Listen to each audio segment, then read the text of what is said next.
day in my life as a work from home mom, solo parent edition. Good day everyone, here's a glimpse of my day wrapped in a 3-minute vlog. Ito nga pala ang kaganapan sa Pasko. Kami talaga ng kapatid ko ang assigned sa pamimili ng mga handa sa Pasko, kaya gumayak na kami para mamili, pero bago niyan, kumain muna kami ng lunch at nag-cafe. Mas marami pa atong oras para mag-aurahan sa cafe at mag-picture kaysa sa mag-grocery. Pero ang dami talagang tao ngayon, oy. Ito talaga ang mga araw na hindi ko gusto lumabas dahil ang daming tao at traffic, pero kailangan para may ipanghanda. After that, umuwi na kami sa isla dahil doon kami magsa-celebrate ng Pasko at isa-isa na kaming nagluto ng mga putaheng gusto naming ihanda. Yung mga kapatid ko mga lalaki ang na-assign sa pag-ihaw ng turkey na alam nyo na talagang staple meal na namin sa mga okasyon. Samantalang ako naman nagluto ng chicken cordon bleu, creamy mussels at mga pika-pika.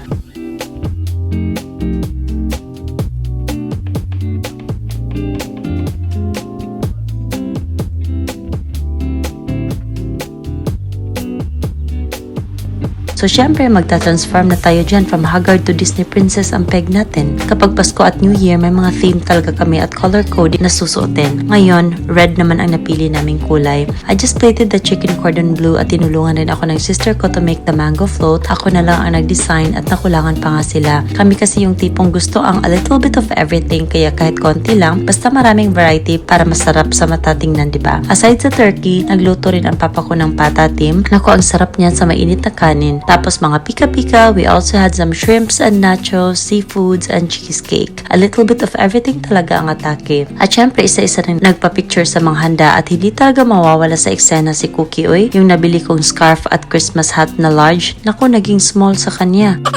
We then had our Christmas countdown together. Ang pinaka-importante ay kompleto kaming pamilya at healthy. Bonus na ang may bonus. Charing.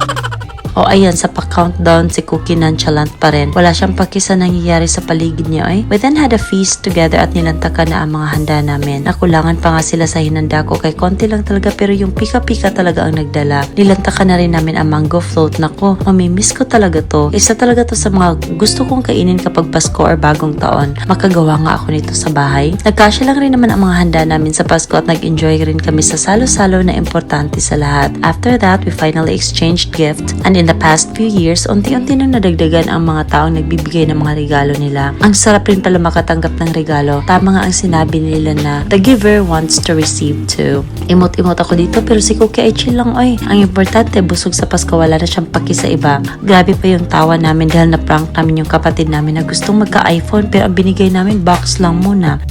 Siya talaga ang pulutan ng tukso ngayong gabi, pero lahat naman nakatanggap ng regalo. We spent the whole evening talking with my siblings, reminiscing ang mga nangyari sa past at mga unforgettable moments of tears and laughters. Nung gipagduka na kami, nakita namin si Cookie. Nauna nang matulog sa sofa at na-stress sa ingay namin. Ayaw pang umalis, kay comfy na siya dyan. And that's how our Christmas went. Thank you so much for watching. Bye!